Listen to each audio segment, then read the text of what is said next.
tulitambue jina la Yesu katika maombi. Watu wa Mungu, nimepata namna ya kipekee sana kulijua hili jina la Yesu.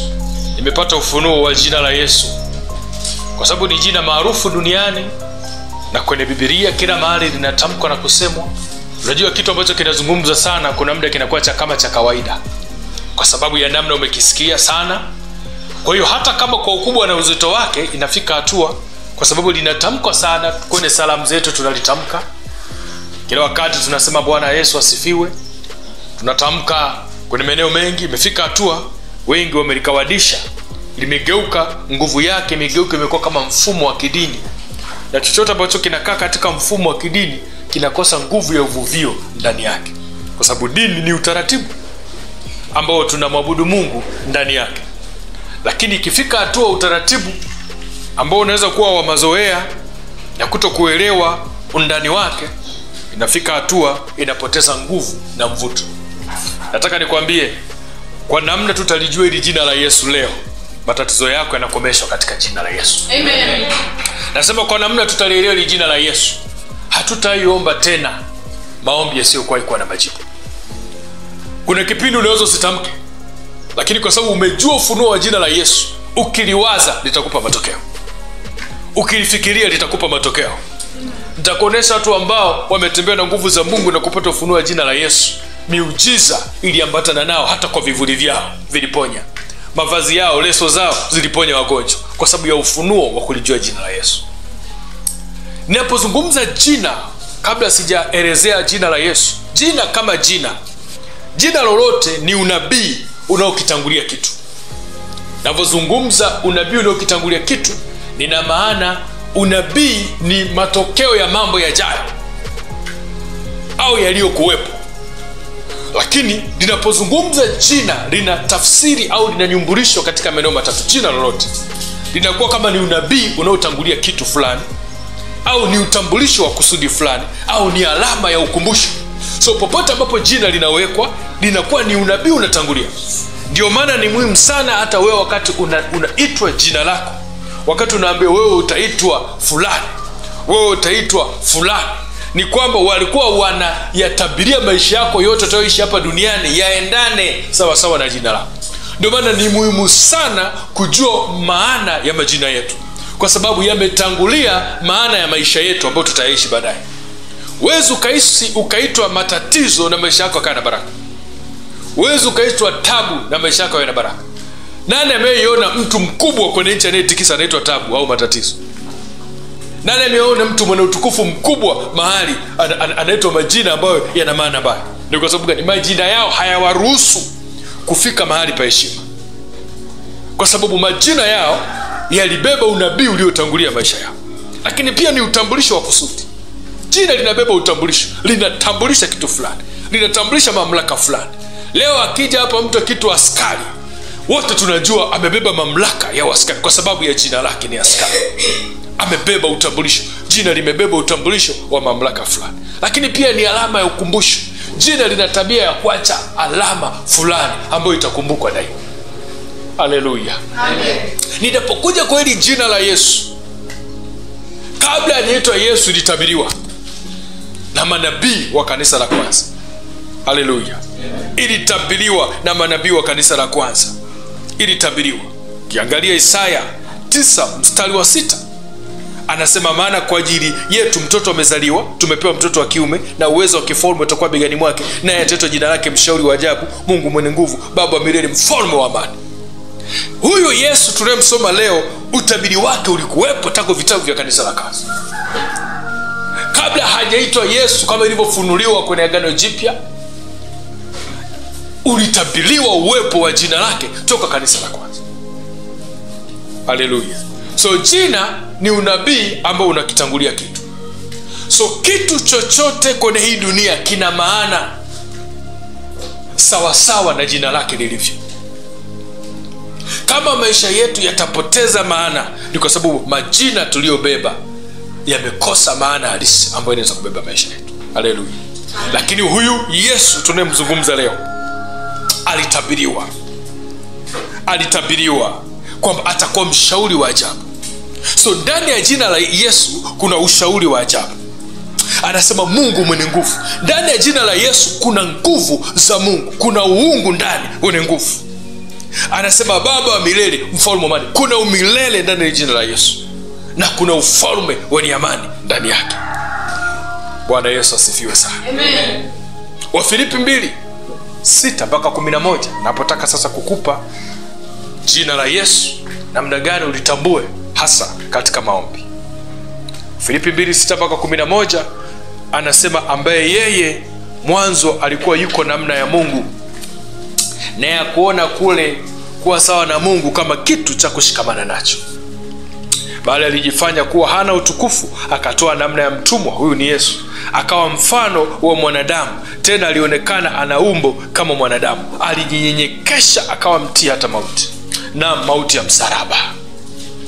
Kwa hiyo tena Mungu alimwadhimisha mno, akamkirimia jina lipitalo kila jina. Tuseme akamkirimia jina lipitalo kila jina. Anasema ili kwa jina la Yesu Kristo kila goti lipigwe, na vitu vya mbinguni na vya duniani na vya chini ya ardhi, na kila ulimi ukiri kwa Yesu Kristo ni Bwana, kwa utukufu wa jina la Baba. Hebu sikiliza, hili jina la Yesu limekuja kwa sababu ya namna mbili, sawasawa na hiyo Filipi 2:6, kulingana na gharama ambazo Yesu alilipa. Namba moja, limekuja kwa sababu unyenyekevu wa Yesu. Hakuona kule kuwa kama Mungu kama kitu cha kushikamana nacho. Namba mbili, dhabihu aliyoitoa ya kujitoa pale msalabani. Baada ya hayo mambo mawili makubwa, ila unyenyekevu na dhabihu aliyoitoa, maandiko yanasema Mungu akamtukuza, akampa jina. So ili jina tunalozungumza leo limedhaliwa katikati ya dhabihu nzito iliyogharimu mauti ya mtu. So ni jina ambalo limebeba sadaka kubwa kupita sadaka zote. Hakuna sadaka inaweza kuzidi mtu kutoa uhai wake. So jina la Yesu ni jina la kidhabihu. Hakuna kitu ambacho kinaweza kikainuka kushindana na hili jina.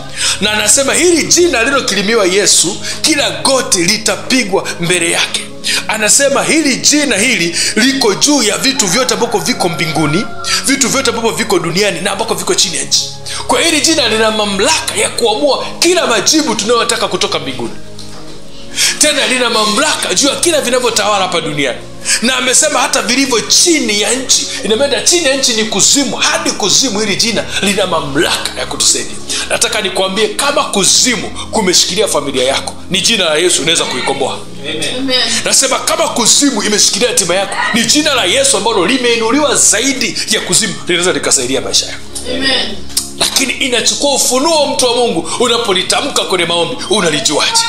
Leo nakuombea neema ulijue hili jina la Yesu. Tutapoamka na kuomba, utaona maombi yako yamebadilika. Maana ulilitamka tu kwenye maombi pasipo kulijua. Leo unapata neema ya ufunuo wa hili jina katika jina la Yesu Kristo. Ndio, ni kile ambacho tunafunuliwa ndio tunapewa baraka kumiliki. Kumbukumbu ya Torati 29:29, nalipenda hili neno. Anasema mambo ya siri ni ya Bwana, lakini mambo yaliyofunuliwa watu wa Mungu ndiyo yetu na watoto wetu. Kumbe ni mpaka mambo yamefunuliwa ndio yanakuwa yetu. Yamkini tulikuwa na hili jina siku zote, halikufunuliwa kwetu, halikutufaidia. Nataka nikwambie hili jina linaweza kuamua vitu vyote vya mbinguni, limeinuliwa, na vitu vyote vya duniani. Kama hakuna nguvu ya kuvuta baraka za mbinguni, hatujajua kulitumia hili jina lenye mamlaka na vitu vya mbinguni. Kama hatuishi maisha ya kumiliki na kutawala hapa duniani, hatujajua kulitumia hili jina lenye mamlaka kutupa vitu na miliki za duniani. Leo tutalitamka hili jina na mamlaka za dunia zitatuinamia. Haleluya. Amen. Ndio. Kama mpaka leo na hofu mapepo na nguvu za giza, hujalijua hili jina. Kama unalitamka na bado unalemewa na mwili, unalemewa na dunia, hujajua hili jina. Bwana ameniambia ukilijua hili jina, mamlaka zote za misukumu ya duniani na mwili zinaharibiwa. Haleluya. Bwana ameniambia tukilijua hili jina na kufunuliwa kwalo, hatutalitamka kawaida, tutalitamka na tukiona vitu vikitokea.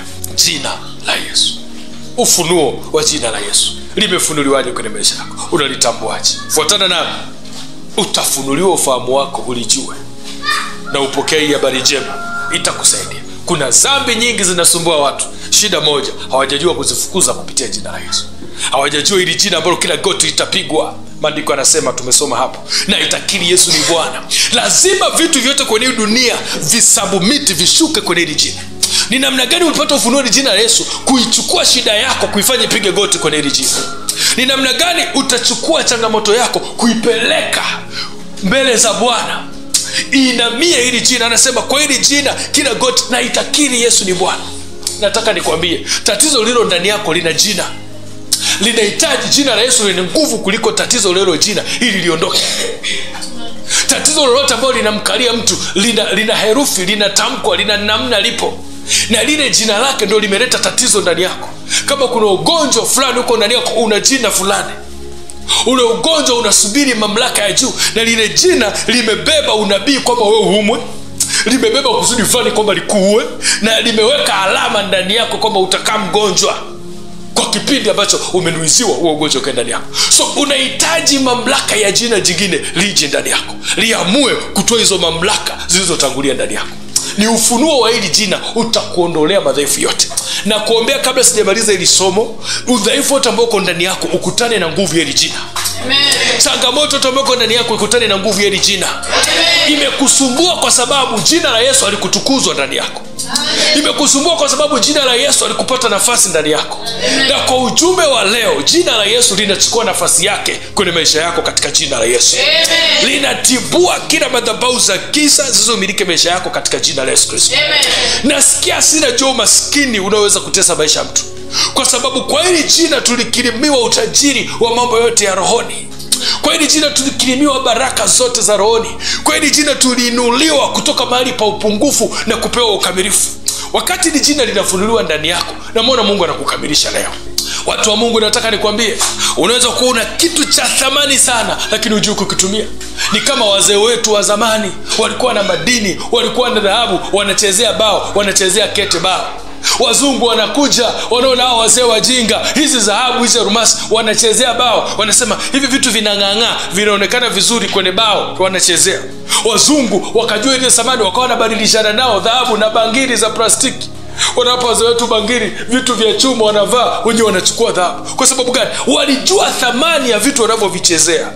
Kuna namna unaweza kukaa na thamani na vitu usijue maana yake ukachezea, kama tunavyolichezea leo jina la Yesu.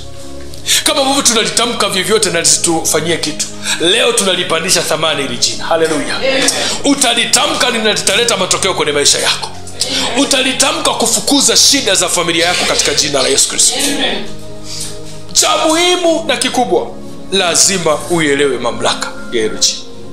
Huu mstari tuliosoma wa Filipi 2:6-11 unatuonyesha mamlaka ya jina kwamba ipo mbinguni na duniani. Inatuonyesha hiyo mamlaka. Lazima ujue mamlaka ya hili jina. Kama tuko kwenye hii dunia, lazima tujue kutumia hili jina la Yesu. Na leo utalijua hili jina kwa herufi kubwa. Haleluya. Amen. Kama ulikuwa unajua tu jina la Yesu kwa herufi ndogo, leo utalijua kwa herufi kubwa, na hautalitumia kawaida. Utalitumia kwa namna ya kulifanya lilete matokeo. Leo utajifunza kitu ya kwamba utalitamka hili jina kwa shabaha ambayo inalenga mlengo. Unajua kuna watu wanapiga tu shabaha ambayo haina mlengo na haileti matokeo. Mwindaji yote ambaye anaenda amepiga tu bunduki pa anawinda, anapiga piga ovyo, risasi zitamuishia kwa sababu halengi mlengo. Lakini leo utaomba kwa shabaha na kwa mlengo, na wewe ni matokeo, kwa sababu utajua siri ya hili jina la Yesu. Na kuombea neema ya ufahamu wako ufunguke, upokee ufunuo sawa na kusudi la Bwana. Amen. Upokee ufunuo. Watu wa Mungu, watumishi wa Mungu, ulimwengu wa roho ni ulimwengu wa kanuni. Ulimwengu wa roho ni ulimwengu wa sheria. Ulimwengu wa roho ni ulimwengu wa mfumo. Na mfumo ambao ulimwengu wa roho unaotii, unatii mamlaka ambayo imepewa jina fulani. Ulimwengu wa roho unatambua na unaweza ukainamia ukubwa wa jina fulani. Ndio maana hapa Mungu anasema amemuinua huyu Yesu na kumpa jina kuanzia mbinguni, kuanzia duniani. Kwa alichokuwa anakifanya, alimchukua huyu Yesu na jina lake, akalipeleka ulimwengu wa roho, akalinua juu ya mamlaka zote. So leo ulimwengu wa roho kinachotishia peke yake ni kitu kinaitwa jina la Yesu. Ndio maana watu wa giza na wafalme wa kuzimu, hakuna kitu wanakiogopa kama kulitamka jina la Yesu. Ukitaka wakufukuza, wakuchinje, wachawi kwenye vikao vyao, tamka jina la Yesu. Nilikuwa nasikia ushuhuda wa mtumishi mmoja, yuko kuzimu, leo ameokoka, ni mtumishi wa Mungu, alikuwa mshirikina mara ya kwanza. Anasema wakati anasimulia yaliyomtokea, anasema tulienda kwenye nyumba moja, yule mtu wa Mungu akatamka kwa jina la Yesu. Alipotamka tu kule kuzimu kwa jina la Yesu, wakati anawashuhudia wenzake, kuzimu kukagawanyika, kukatawanyika, wakufa wakafa, kila kitu kikavurugika. Wakasema unaanzaje kutamka hili jina hilo kwenye makao yetu? Hairuhusiwi kutamka hilo jina huku kuzimu, kwa sababu lile jina limepewa mamlaka ya kudhibiti vitu vyote katika ulimwengu wa roho. Sio jina la kawaida, limeinuliwa kwa ulimwengu wa roho kutawala kila kitu. Watu wa Mungu, kama tutapata nguvu ya kutawala hii dunia, ni kwa sababu rohoni tumepata nguvu. Zinaanza nguvu zetu rohoni. Tuna nguvu kiasi gani? Na nguvu zetu rohoni zinabebwa na uwezo wa ufahamu wa mamlaka tulizonazo. Nataka nikuambie mtu wa Mungu, ili uwe na mamlaka kwenye ulimwengu, ni lazima ujulikane wewe ni mtoto wa nani. Baba yako anaitwa nani? Umebeba jina la nani? Wakati Daudi Mungu anamtumia kupiga vinubi, anamtumia mbele ya Sauli, wakauliza huyu mtoto ni mtoto wa nani? Haleluya. Chochote ambacho cha ajabu kinachodhirika kwenye hii dunia, watataka kujua wewe ni wa nani, wewe umetoka wapi, uko wako una sifa gani, una jina gani, kwa sababu mambo ya ajabu na ya kutisha yanabebwa na watu wenye majina fulani. Bwana Yesu asifiwe. Bwana asifiwe. Ndio inachukua jina. Wewe ni wa jina la nani? Wewe ni wa ukoo wa nani? Tuna Yesu, watu wa Mungu, ambaye jina lake lina ukubwa sana. Tunaombeje? Ili jina linatusaidiaje kwenye maombi? Je, tunatamkaga tu kwa jina la Yesu, kwa jina la Yesu kawaida pasipo kulifahamu? Kwa jina la Yesu yoyote utakayoitamka isipokuwa na ufunuo ndani yake itakuwa ni tupu. Ndio maana kila mara tutaombea hata pepo toka kwa jina, utakuta pepo linakushangaa tu. Kwa sababu gani? Halioni mamlaka ya nguvu ile jina ambalo linatamka kutoka kwenye kinywa chake. Ukilifahamu, ukilitamka, haitakuwa tu jina la Yesu, litabeba na moto ndani yake. Ukilifahamu, ukilitamka, litabeba mamlaka kama ilivyo nzima nzima kwenda kukishambulia kile kitu unachotaka kiondoke unapoomba. Bwana anaenda kukusaidia leo. Amen. Utalitamka hili jina na litaenda kuvuruga mipangilio yote ambayo inatakusudia kuharibu maisha yako. Amen. Nasema utalitamka hili jina na litaenda kuleta mpangilio mpya wa vilivyovurugika kwenye hatima yako. Amen. Anasemaje kwenye Yohana 14 mstari wa 13 mpaka 14? Yohana 14 13 mpaka 14. Anasema nanyi mkiomba lolote kwa jina langu, hilo nitalifanya. Angalia. Ili Baba atukuze ndani ya Mwana, mkiomba neno lolote kwa jina langu nitalifanya. Angalia watu wa Mungu, mkiomba lolote, hajazungumza vitu fulani. Unajua kuna baadhi ya vitu tunaogopaka kumwambia Mungu, tunaona Baba ni vidogo sana, vimuhusu. Nisikilize, ukiomba lolote kwa jina langu anasema nitafanya. Kumbuka hili jina limeinuliwa juu ya kila kitu mbinguni na duniani. Chochote kilicho duniani, hili jina limetukuzwa. Kuna kifaa fulani kimeharibika, cha kawaida, usianze kwanza kukimbilia kwa fundi. Kiamuru uponyaji kwa jina la Yesu, kwa sababu jina hili limetukuzwa juu ya chochote. Hata kuweka mambo madogo kwamba utaletea solution kwa vitu vyako. Ndio maana vitu vingi vitokeo kwetu, kwa sababu tunasubiri mambo makubwa ndio tuyaitie jina la Yesu. Chochote za kumjia jina Yesu. Jiko lako liamuru kwa jina Yesu, halitawahi kupungua. Haleluya. Afya yako itabirie, hautawahi kugonjeka. Anasema lolote mkiomba. Amesema ni aina gani? Amesema lolote, chochote omba. Eneo gani ambalo umekosa nguvu, tamka tu jina la Yesu kwamba lipate nguvu. Ili mradi unajua kwamba Bwana umesema nikiomba lolote kwa jina lako, na unajua hili jina limeinuliwa juu ya mamlaka zote mbinguni na duniani. Huyu Yesu aliyelituma hili jina ya kwamba liko juu ya mamlaka zote mbinguni na duniani, ni chochote gani ambacho kinaweza kushindana na hili jina? Namna utalitukuza hilo jina kuliko changamoto unayoiona, ndio namna utaona matokeo ya utukufu hilo jina likijitukuza juu ya hiyo changamoto. Kama hautaliona hilo jina lina nguvu zaidi ya hiyo shida itaendelea kuwa pale pale. Sio tu kutamka kwa jina la Yesu kwenye chochote, ni kukiweka hicho chochote kidogo zaidi ya hilo jina. Lione hilo jina lina nguvu kuliko hicho chochote. Namna maneno jina lina nguvu kuliko hicho chochote, ndivyo hicho chochote kinakuwa takataka mbele ya hilo jina. Ongeza thamani juu ya jina la Yesu leo. Amen. Nasema ongeza thamani juu ya jina la Yesu. Amen. Tambua hilo jina lina mamlaka. Wakati Mungu anamtokea Musa, watu wa Mungu, Mungu amemtokea Musa, kijiti kinawaka moto, kamuonesha ishara kubwa.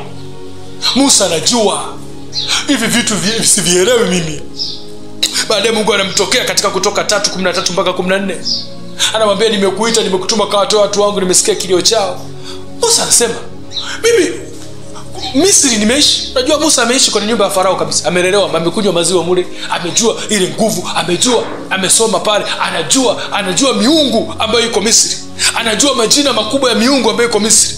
Alafu amekuja mtu anasikia tu sauti yake, anamwambia nenda kawatoe watu kwa ile miungu mizito iliyo Misri. Kigugumizi cha Musa kutaka kugoma kwenda kuwatoa wana Israeli Misri ni kwa sababu anajua nguvu ya miungu iliyo Misri. Anajua.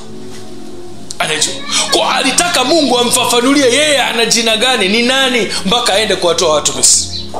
Angalia Kutoka 3:13 mpaka 14. Anasema Musa akamwambia Mungu, tazama nitakapofika kwa wana wa Israeli na kuambia Mungu wa baba zenu amenituma kwenu, nao wakaniuliza jina lake ni nani, niwaambie nini?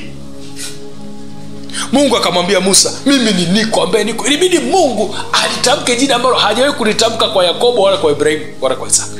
Wakati Mungu anamtokea Yakobo alikuwa anasema tu ni Mungu wa baba zako. Anamtokea Isaka, Mungu wa baba zako. Hakulitamka, hakulisema jina lake. Lakini Musa anajua ninapoenda kutaka kuwatoa hawa watu wataniuliza, mamlaka ulimwengu wao zitaniuliza, huyo anayetaka kututoa yeye anaitwa nani? Ambaye anaweza kushindana na majina yetu, anaweza kushindana na mamlaka zetu, kwa sababu jina limebeba mamlaka. Wamewafunga na Israeli sio tu kiutumwa, ni kipepo. Kulikuwa kuna mamlaka za giza zimewashikilia wale watu utumwa. Ilihitaji mamlaka ya jina la Mungu kwenda kuwatoa wale watu. Mungu akajitambulisha, mimi ni niko ambaye niko. So Mungu alijitambulisha kwa Musa ili Musa anapoenda amebeba lile jina. Alikuwa na ushahidi wa lile jina. So anaenda kuwatoa wale watu, wana ujasiri, nimekutana na niko ambaye niko. Tunapozungumza niko ambaye niko, ni Mungu wa vyote katika vyote. Kila baraka, kila nguvu, kila miujiza imejificha ndani ya jina ambaye ni niko ambaye niko. Akasema ndivyo utakavyowaambia wana wa Israeli, mimi ni niko. Mungu aliamua kujitaja jina lake, aliambia kawaambie mimi ni niko. Kwa Musa alikuwa lazima ahoji, ninaenda kuwatoaje hao watu kwenye miungu mibaya ambayo imebeba majina ya uovu? Lazima aende na nguvu ya jina fulani. Musa alikuwa na maarifa, alikuwa na haki ya kumuuliza Mungu, nitawaambia nani amenituma, nani? Alikuwa anazungumza ishu ya kimamlaka. Lazima iende mamlaka kubwa yenye jina kubwa kuitoa mamlaka ambayo inawamiliki wale wana wa Israeli. Haleluya. Anasema tena Mungu akamwambia Musa, waambie wana wa Israeli maneno haya, Bwana Mungu wa baba zenu, Mungu wa Abrahamu, Mungu wa Isaka, Mungu wa Yakobo amenituma kwenu. Hili ndilo jina langu. Haleluya. Alisema hili ndio jina langu, amenituma kwenu niwakomboe, lakini hilo ndio jina langu ambaye ni niko. Nalo ndio kumbukumbu la vizazi hata vizazi. Nimewaambia jina linabeba alama ya ukumbusho. Anasema waambie ndio jina langu. Hilo ndio jina langu. So unapoendea jambo lolote wanauliza mamlaka uliyobeba ni ya nani? Ni ya nani?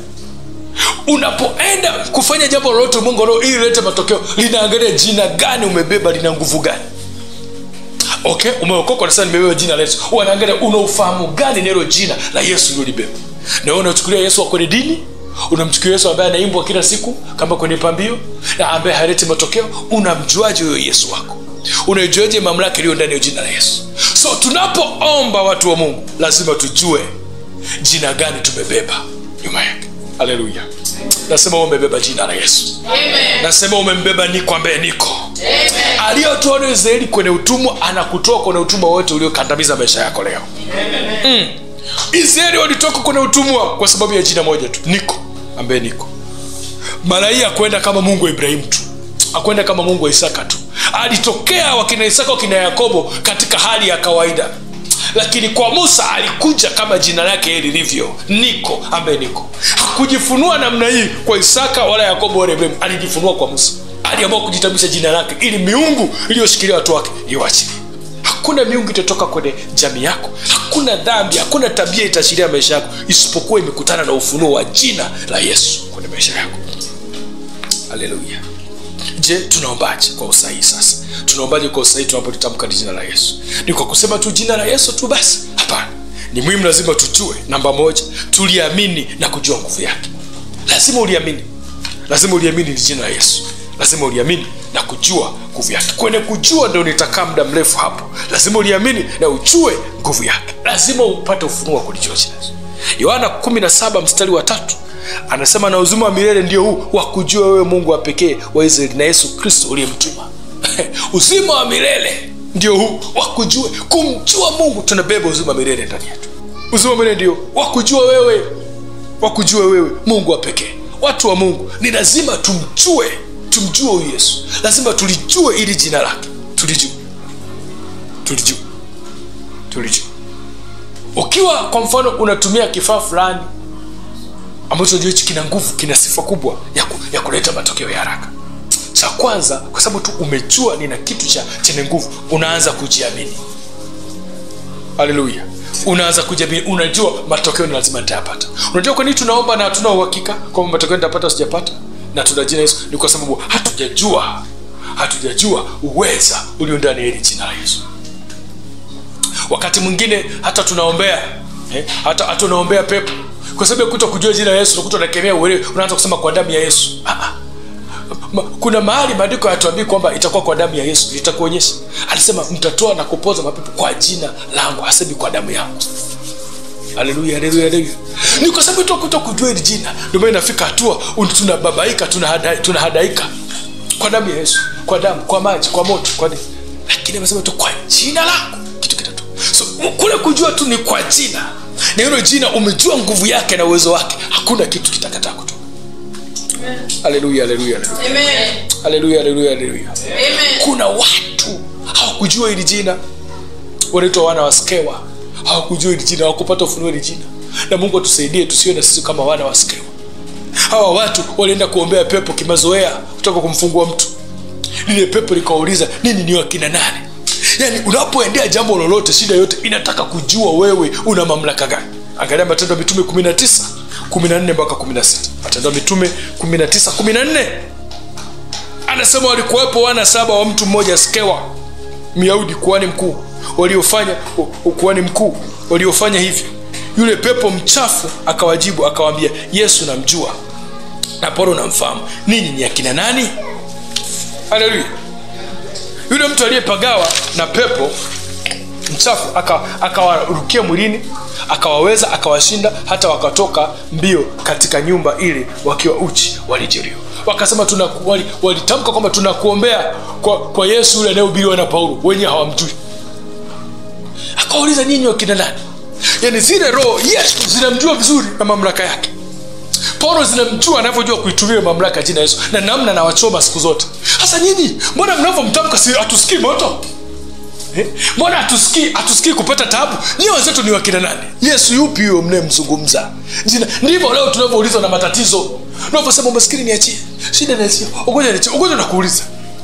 Huyo Yesu unayemtamka tunajua kuna ubiri fulani na fulani wakubwa wanamtamka na tunaona matokeo. Wewe mwenzetu unataka tuondoke tuende wapi? Mbona hatuoni mwenyewe kama unamfahamu huyo Yesu unayemzungumza?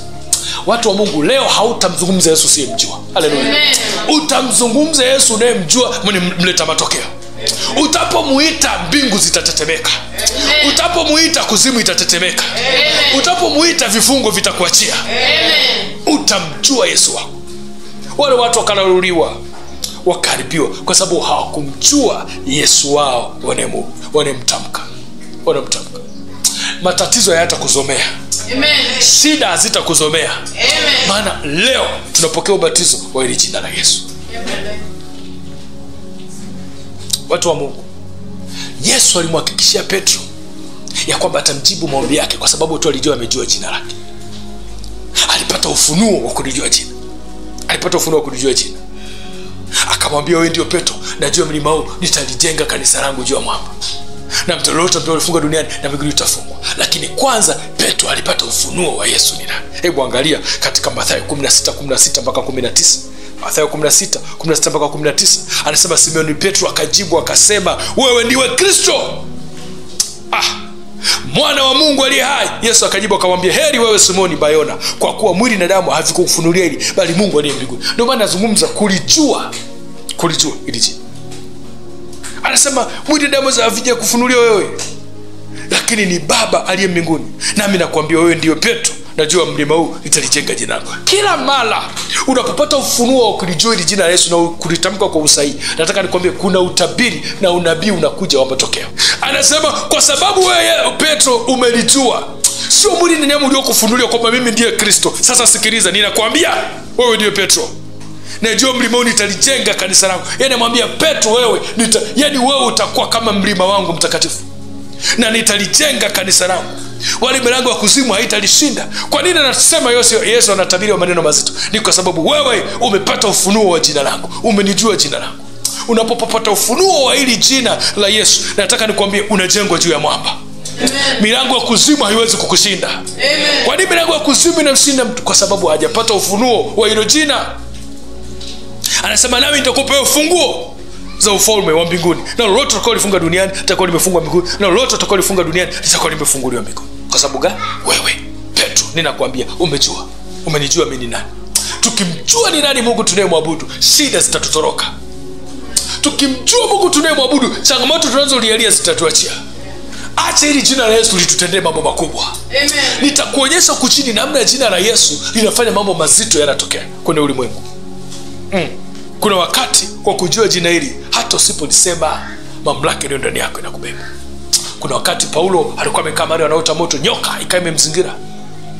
Wakasema yeye anaenda kufa. Paulo alijua jina la Yesu. Akakumuta tu ile nyoka ikatumbukia kwenye moto. Wakawa wanasubiri huyu mtu anaenda kudondoka, sumu imemngata na kufa. Hakuna. Maandiko yanasema tutakula vitakatu tufish havitatudhuru. Ukilibeba ile jina hata cha kukudhuru hakiwezi kukudhuru. Sababu hii mamlaka hairuhusu kudhurika. Inakutenga kwenye mamlaka za ukawaida wa duniani, inakuweka mahali pa utukufu, mahali pa juu. Mahali wengine wanapotaabika, wewe huwezi kutabika. Pokea hiyo neema katika jina la Yesu. Amen. Nasema pokea hiyo neema katika jina la Yesu. Amen. Katikati hiki kipengele cha namba 1 cha kuliamini na kulijua nguvu zake, kipengele A, jina la Yesu ndio lina uhalali na mamlaka ya wokovu. Bwana asifiwe, Bwana asifiwe. Jina la Yesu ndio lina mamlaka na uhalali. Tunaposema kujua, jua nini? Ujue, jua kwamba hili jina ndio lina mamlaka na lina uhalali wa wokovu. Tunapozungumza popote wokovu wa chochote, hili jina ndio lina mamlaka na uhalali. So unapolitamka unajua wokovu wowote mamlaka ya uhalali wake iko ndani ya hili jina. Mathayo 1:21 anasema naye atazaa mwana na utamuita jina lake Yesu, maana yeye ndiye atakayewaokoa watu wake kutoka katika dhambi zao. So hili jina limebeba mamlaka ya wokovu. Na matatizo yoyote yamebebwa na dhambi nyuma yake. Sasa anayeweza kuokoa na kutakasa dhambi yoyote ni Yesu kupitia jina lake. Matendo ya Mitume 4:12 wala hakuna wokovu katika mwingine yoyote, hakuna. Kwa maana hapana jina jingine chini ya mbingu waliopewa wanadamu litupasalo sisi kuokolewa kwalo. So ninapolitamka jina najua hakuna wokovu kwingine. Nisikilize, tunaomba tuna namna nyingi tunajua wokovu utatokea. Yaani ninaomba nina multiple choice nyingi za kuchagua wokovu wangu utatokea wapi. Hapana, unapoomba wokovu wako uwe ndani ya jina la Yesu peke yake. So ninapoomba na kutamka jina najua sina jina jingine, sina msaada mwingine, sina mbinu na namna jingine ile isipokuwa wokovu na usalama upo ndani ya mamlaka ya jina. Hautawahi omba kawaida, hautawahi tamka kawaida. Utakapojua hili jina la Yesu ndio limebeba uhalali na mamlaka ya wokovu. Hakuna wokovu katika mwingine yoyote. Kwa maana hapana jina jingine chini ya mbingu waliopewa wanadamu litupasalo sisi kuokolewa kwalo. Hakuna. Wengine wana majina ya maofisi yao makubwa, wengine wana majina ya miradi yao mikubwa, ndio wanajua wataokolewa na maisha yao. Wengine wana majina ya wafadhili wao ambao wameweka kwenye fahamu zao kwamba hao ndio wanafadhili maisha yao, ndio majina yao yamejaa ndani yao. So hata anaposema kwa jina Yesu anajua hapana, nina mko wangu Minaidi atanipa milioni 2. Nina fulani Minaidi. Yaani anatafuta jina ila anakajina kingine ambako katamuokoa, katamsaidia. Ana mtu fulani alimwahidi atampa mtaji. Ndio jina hilo limekaa ndani. Una nani ambaye umemweka moyoni mwako wa kukuokoa wewe? Anaishusha mamlaka ya jina la Yesu. Toa kila ambaye unahisi atakuokoa. Toa kila ambaye unahisi atakusaidia. Acha hili jina likusaidie. Kumbuka hili jina lilikuja baada ya mtu mmoja kunyenyekea sana na kushuka sana, ndipo akakirimia hili jina. Alikufa ndipo akakirimia hili jina. So hili jina litende kazi, linataka unyenyekevu wako kulitambua kwamba peke yake ndio linaweza kukuokoa. Peke yake ndio linaweza kukutendea muujiza. Peke yake ndio lina nguvu kuliko chochote. Unapoliona lina nguvu kuliko chochote, watu wa Mungu, ujasiri utakuingia ghafla. Utaona kupitia hili jina chochote kinaenda kutokea. Ile imani ambayo inajengeka kwa hilo jina na kulijua kwamba wokovu uko ndani ya hili jina pekee, tayari vitu vinaanza kutokea. Na itakuwa hivyo kwako katika jina la Yesu. Amen. Nasema na itakuwa hivyo kwako katika jina la Yesu Kristo. Amen. Familia yako inakombolewa kwa hilo jina katika jina la Yesu. Amen. Kipengele B, lina mamlaka juu ya nguvu za uovu na nguvu za giza. Hilo jina lina mamlaka. Nguvu za uovu na nguvu za giza, hilo jina lina mamlaka ya kuziondoa.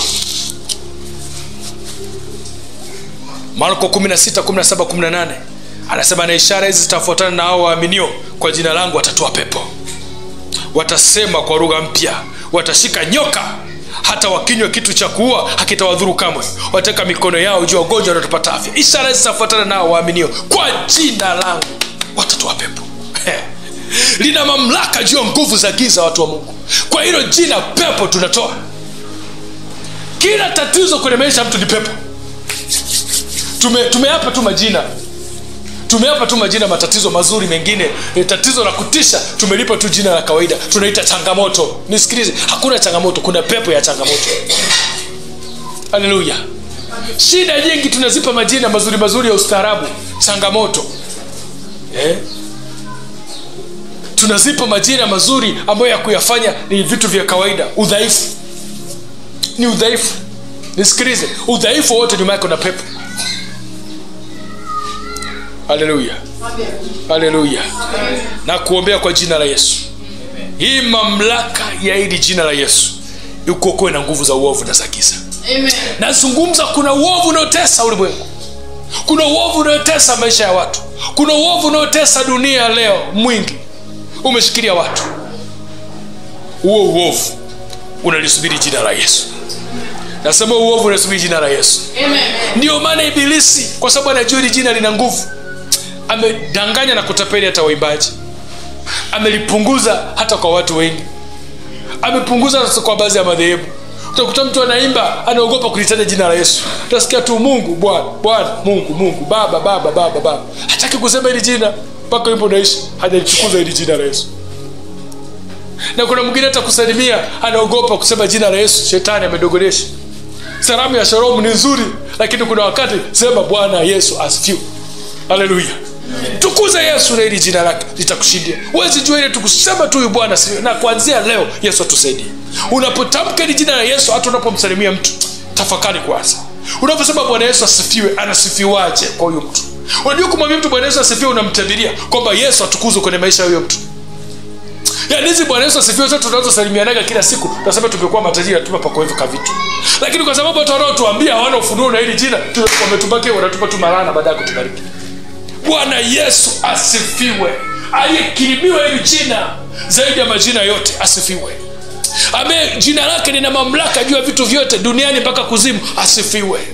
Ambaye jina lake lina nguvu, tunaokolewa kwalo, asifiwe. Ambaye kwa jina lake nguvu za giza na tumepewa mamlaka ya kutoa pepo na kuponya udhaifu wote, asifiwe. So anaposema Bwana Yesu asifiwe, anakutambulishia uwezo wote ulio ndani ya hili jina. Kwa nini uendelee kukaa wewe na ugonjwa? Kwa nini unaambia Bwana asifiwe na bado unatoka mdhaifu? Aidha wewe hujapata ufunuo wa jina au anayekuambia hajapata ufunuo wa hili jina. Leo nasikia hasira na magonjwa yaliyokaa ndani yako. Amen. Nasema tunayaua kwa hili jina katika jina la Yesu. Amen. Hii ibada lazima magonjwa tuyaache huko ndani. Amen. Jina la Yesu inaenda kuyafukuza na kuyafuta katika jina la Yesu Kristo. Amen. Jina lina mamlaka zidi ya uovu na nguvu za giza. Uovu gani unasumbua ndani yetu? Acha kukutana na hili jina la Yesu. Amen. Haleluya. Mwisho, namba 2. Jina la Yesu linatupa nguvu ya kupokea majibu kutoka kwa Baba. Linatupa nguvu ya kupokea majibu kutoka Baba wa mbinguni. Hili jina ndio linatupa nguvu ya kupokea majibu. Nisikilize, hakuna jina jingine linaweza kutupa nguvu ya kupata majibu isipokuwa hili jina la Yesu. So unapoomba, hili jina limebeba majibu. Limebeba provision, wanaita wengine. Limebeba upaji wa kile tunachotaka kutoka kwa Bwana. Ni hili jina la Yesu. So kama tuliomba siku zote, lakini nataka tupate ufunuo wa hili jina, tutumie kwa usahihi ili maombi yetu adui asitunyang'anye. Yohana 14:13 anasema, ninyi mkiomba lolote kwa jina langu hilo nitalifanya, ili Baba atukuzwe ndani ya Mwana. Kama lolote kwa jina langu. So tunaomba ili jina peke yake ndio linatupa tiketi ya kuchukua vitu vyote kutoka kwa Baba wa mbinguni. Lakini uliombe ukiwa na ufunuo wa vile ambavyo nimekupa mwanzo, namna hili jina limebeba uwezo ndani yake. Yohana 16:14 anasema, hata sasa mjaomba neno kwa jina langu. Hata sasa mjaomba, ndio maana muone. Anasema ombeni nanyi mtapata. Furaha yenu iwe timilifu. Kuna vitu havijatimia kwako, au una furaha wewe? Una furaha kukutosha mtu wa Mungu wewe? Kitu gani unachotamani hakijatokea kwako? Si vipo vingi. Si vipo vingi unavitamani hujaviona. Yesu anajua. Yesu anajua. Anasema hujaomba wewe. Haujaomba neno kwa jina lake. Kwani ni kweli hauombaga kwa jina lake? Unaombaga. Haukuomba kwa ufunuo. Haukuomba kwa kulijua kama nilivyokuambia. Haukuomba kwa kujua namna gani nina mamlaka ya kuondoa maovu na kufukuza nguvu za giza zinazokushikilia. Hata sasa mjaomba neno kwa jina langu. Ombeni nanyi mtapata. Yohana 16:14. Furaha yenu iwe timilifu. Leo unapata furaha timilifu. Umefurahi lakini hujafurahi kwa utimilifu. Umefurahi lakini kuna kitu kijakamilika. Kwa hili jina furaha yetu inakuwa timilifu. Haleluya. Amen. Jina hili lina mamlaka ya kusababisha matokeo. Nitakushangaza. Jina la Yesu ndio lina mamlaka ya kusababisha matokeo. Ukiona mtu anafanya mambo ya kutisha kwenye jamii, ana nguvu ya uchumi, anatikisa jamii, ana heshima, anaogopesha, nisikilize, kuna jina liko nyuma yake. Aidha la uovu au jina la Bwana. Chochote chenye mamlaka kwenye hii dunia kina jina nyuma yake inayobeba hiyo mamlaka, inayompa nguvu. Hiyo jina na hiyo mamlaka iliyobeba ndio inazisumbua mamlaka za hapa duniani zinapoishi. Kwamba huyu ana nafasi, mwachieni apite. Mamilioni ya pesa, mnaenda wapi? Njooni huku kwake. Huyu ndio ana mamlaka naye. Heshima iko wapi? Njoo kwake. Ukuu uko wapi? Njoo kwake. Ana mamlaka, ana jina. So chochote kinachotokea kinaogopesha kwenye ulimwengu, kuna mamlaka ya jina iko nyuma. Ndio maana watu wanaotaka kutawala ulimwengu hawahangaiki, wanaenda kupambana ulimwengu wa roho kutafuta nguvu. Ili wakija huko nje waje wana majina yao, wana nguvu zao zinazowabeba na kutembea nazo. Hao watu wana maarifa ya rohoni kwamba hatuwezi kutawala huu ulimwengu na kuleta matokeo makubwa isipokuwa tuna mamlaka, tuna majina, tuna falme ambazo tunazo. Nataka nikwambie mtu wa Mungu, na sisi watoto wa Mungu kupitia jina la Yesu tuna mamlaka ya kuleta matokeo makubwa. Nasema tuna mamlaka ya kuleta matokeo makubwa. Amen. Nikushangaze katika mfano katika Mathayo 12:22-24. Unamwona Yesu anatenda miujiza hapa. Anasema wakamleta mtu mwenye pepo kipofu, naye ni bubu. Anasema akamponya, wakati hata yule bubu akanena na kuona. Mkutano wote wakashangaa. Hebu sikiliza. Huyu jamani bubu na kipofu. Yesu akapiga muujiza, jamaa huyu akapona. Mkutano akaanza kushangaa. Wakasema huyu sio mwana wa Daudi. Huyu bwana ni mtu mwana wa Daudi. Lakini Mafarisayo waliposikia walisema huyu hatoi pepo ila kwa Beelzebuli mkuu wa mapepo. Nisikilize. Yaani hao watu walijua, yaani huyu si mwana wa Daudi. Yaani walianza kuleta lineage yake. Daudi zinajulikana shuhuda na miujiza aliyokuwa anatembea nayo. Wakajua haiwezi kuwa hii kawaida ya mambo kutokea, huyu ni mwana wa Daudi. Lakini wakasema hapana. Walikuwa wanajua kuna miungu inayoweza kutenda miujiza ya kipepo ambayo inaitwa Beelzebuli. Wakasema huyu Yesu anatenda miujiza kwa hiyo miungu. Sio kawaida ile vitu kutokea kwa mtu wa kawaida. Bwana asifiwe, Bwana asifiwe. Nisikilize mtu wa Mungu. Kama kuna jambo lolote linatokea na nyumba yake hatajui Yesu, hilo kuna Beelzebuli ametaja nyumba yake. Muujiza wote utaona unafanyika mahali hapa, acha Yesu atukuzwe. Amen. Nasema chochote kinachotokea kwenye maisha yako, acha Yesu atukuzwe. Amen. Na ukiona mahali popote Yesu atukuzwe, kila mahali ni Baba akaniwekea mkono, Baba akasema, Baba akaniponya. Anatamka mwanadamu, alitamka jina la Yesu. Kuwa makini. Sio kila muujiza. Maandiko yamesema siku za mwisho watatokea watasema Bwana Bwana, watatenda ishara. Sikiza, kuna Beelzebuli ambaye anaweza kutenda na vitu vikatikisa vikashangaza. Yalikuwepo wachawi kipindi cha Musa Misri, walitenda ishara za kutisha. Ni nguvu za Mungu zilizokuwa ndani ya Musa, fimbo yake ikaziua zile nyoka.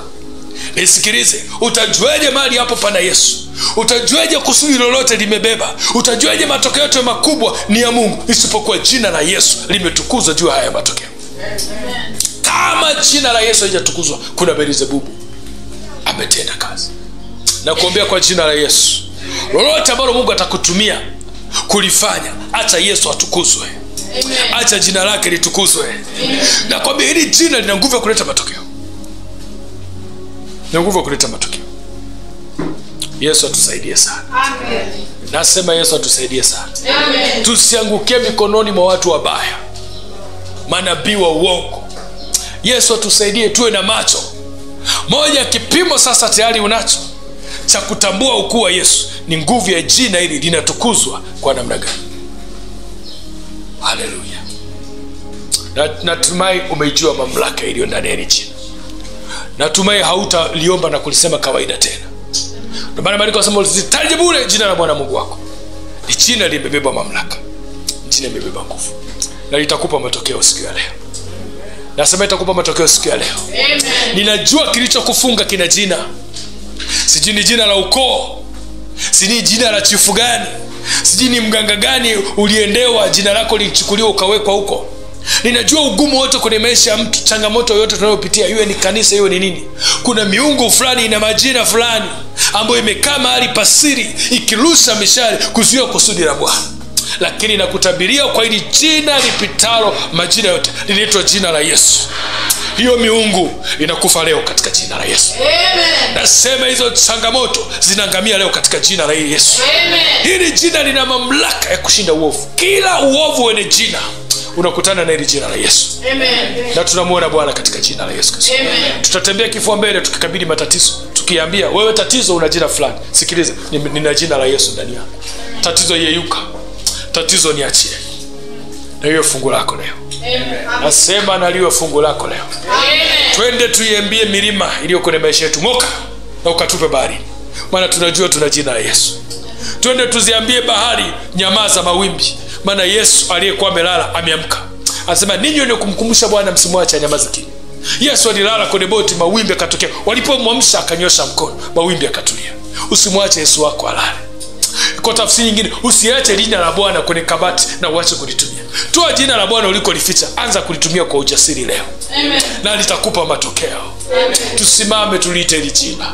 Tusimame tulitukuze hili jina.